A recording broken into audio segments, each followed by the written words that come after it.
Phil, would Ronald Reagan know this meeting? I mean, he was like the hero and the god of this thing 20 years ago, 30 years ago. Would Ronald Reagan even recognize this CPAC meeting? He is still the hero and the god, no question about it. Basically, if you're a politician and you want to give a speech at CPAC, if you leave Ronald Reagan out, I think you immediately get points deducted. There's no other way to look at it than that. But, Tom, to your point, I think ideologically, look, this is a more rigid conference than it was 10 years ago, 20 years ago, certainly 42 years ago when it started. And you see that in every single speaker. You mentioned the Homeland Security funding fight.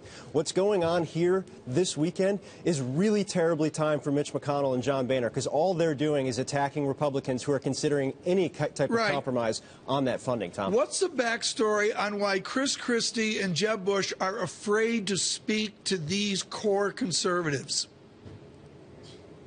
You know, it's interesting. This just isn't their crowd. And it's not that they're not conservative. It's not that they don't have conservative records. But when you step up to CPAC, you have a crowd that's going to react to you. They'll boo you if they don't like you. They'll walk out if they don't like you. That's really bad from an optics perspective when you have hundreds of reporters watching here. Now, both Christie and Jeb Bush have tried to figure out a way around this. They're not giving speeches anymore, red meat-laden speeches, Tom. They're doing Q&As. That worked out very well for Christie yesterday. I think the reviews of his Q&A were across the board good. Okay, Jeb Bush goes today. That will be the big one to watch. Interesting. Phil, let's talk about whose crowd this is. Yesterday was Scott Walker's Deb Ball at CPAC. How'd he do?